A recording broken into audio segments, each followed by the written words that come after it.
All right, today we are diving into an insider's view on two massive forces that are probably shaping your financial world right now. Your mortgage, the one that might have you feeling totally stuck, and the technology that is fundamentally changing what it means to get a first job. So let's get right into it. It all starts with this quote right here. It's a really candid admission from a very powerful CEO that his company is, well, slow-walking hiring. Now, that might not sound dramatic, but it's a quiet shift with some pretty huge consequences. So who said this, and what in the world does it have to do with your mortgage? Well, the man behind that statement is Jeffrey Sprecher. He's the founder, chairman, and CEO of a company called Intercontinental Exchange. You probably heard of it as ICE. His perspective is so important because his company, ICE, sits right at the center of finance, technology, and the housing market. That gives him this really unique vantage point to see what's coming next for all of us. I mean, the scale of what ICE does is just staggering. We're talking about everything from global energy trading to the financial data that our whole system runs on. And they have a massive initiative to digitize the entire mortgage industry. So when Sprecher talks about the economy, he's not just guessing. He's telling you what he's seeing from the inside. Okay, let's start with the problem that millions of homeowners know all too well right now. You're locked into your house because you have this amazing low-interest mortgage. Moving just feels completely out of the question. But Sprecher's is talking about a potential dream solution. There are two big ideas here that could totally change the game. First, a portable mortgage. Think about that. A loan you could literally pack up and take with you to your next house. The second idea is an assumable mortgage. This is where the person buying your house could just take over your amazing interest rate, which would make your home way more attractive to buyers. You know, Sprecher is basically just asking the question that so many homeowners are thinking.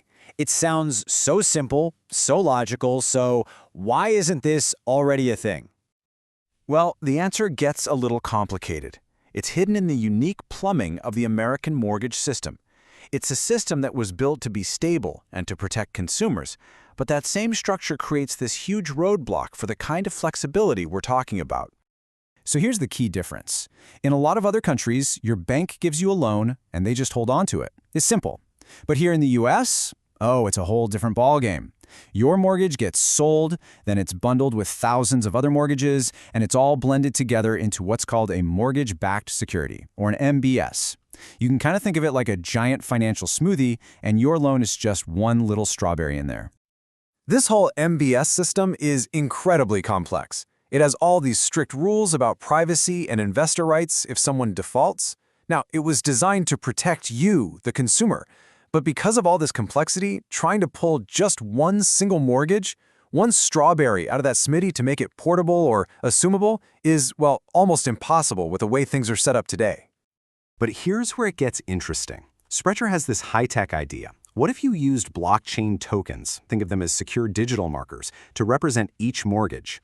This could let you track a specific loan with total precision, even inside that big, complex MBS smoothie, and that might just unlock the flexibility that homeowners are dreaming of. But that's not the only way technology is shaking things up. So while one technology might hold the key to unlocking the housing market, another one is quietly putting a freeze on parts of the job market. And this brings us right back to that quote from the beginning about slow-walking hiring. So first, here's the good news. Sprecher says that AI tools like coding co-pilots are making his most experienced senior employees way more productive. And importantly, they aren't firing people. They're just making their best people even better. But that efficiency comes with a price. And here it is. Here's the catch. Because his senior people are so much more efficient now, the company just doesn't need to hire as many junior employees. A lot of the work that an entry-level person would have done just a few years ago is now being handled by an AI-assisted senior employee or even automated altogether. This is the chain reaction Sprecher is describing. It goes like this. A company adopts AI tools. That makes their senior staff super productive. Because of that, the simpler tasks that were once perfect for a new hire start getting automated. And what's the final result? The front door for new talent just got a little bit harder to open.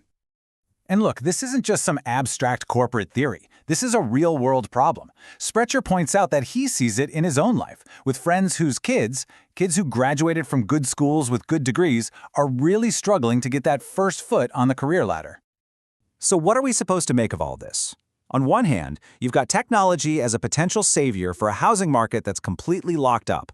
And at the exact same time, you have technology acting as a barrier for the next generation of workers. It's the classic double-edged sword, and it's happening right now. This table really sums it up perfectly.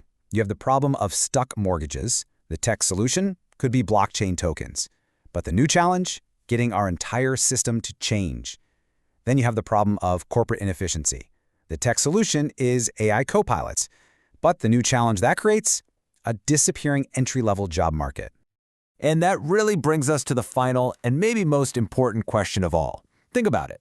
The senior people who are benefiting from AI today, they got their start doing the exact kind of entry-level jobs that AI is now starting to automate.